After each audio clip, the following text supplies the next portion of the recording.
Mesdames et messieurs, chers téléspectateurs de Ndam TV, bienvenue dans votre flash d'information. L'Observatoire national de la parité, l'ONP, a mis à la disposition de ses antennes régionales une application permettant une remontée des informations en cas de violation des dispositions de la loi sur la parité lors des élections des bureaux des conseils départementaux et municipaux.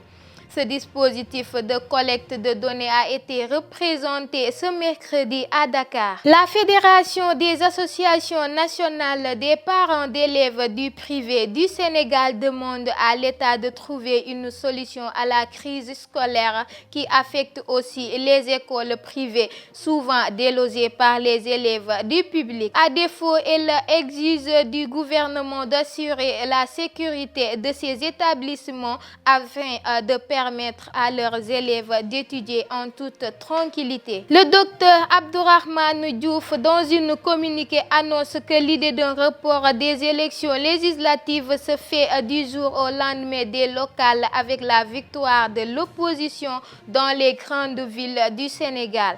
Le président du parti Awalé souhaite aussi que les élections législatives se tiennent à la date issue, c'est-à-dire en juin prochain. Parlons à présent de la santé avec l'Institut de recherche en santé de surveillance épidémiologique et de formation IRESSEF a abrité une session de formation destinée à 25 techniciens biomédicaux, ce qui a permis aux hommes de laboratoire revenus des différentes régions du Sénégal d'acquérir de nouvelles connaissances et équipements. Et cette rencontre a permis à M. Souleymane Mboup d'annoncer le programme Sauver des vies et des conditions de vie pour l'Afrique de l'Ouest. Le bateau hôpital Merci Chips est de retour hier au port de Dakar après avoir quitté le pays en mars 2020 en raison de la pandémie du Covid-19.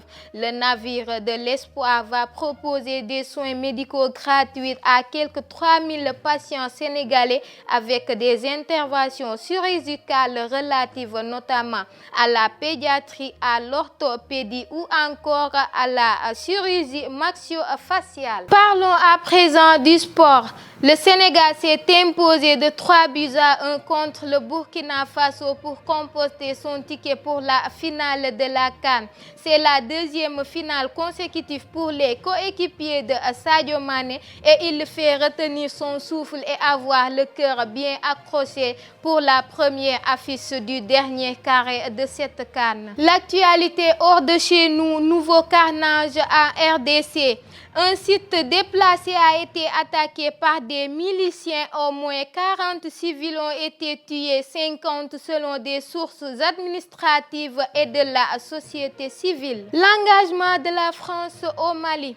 Le ministre des Affaires étrangères français du nom de Jean-Yves Le Drian a évoqué une rupture militaire et politique avec le Bamako. Mesdames et messieurs, c'était tout pour ce flash d'information. Merci de l'avoir suivi et bonne suite de programme sur Ndam TV.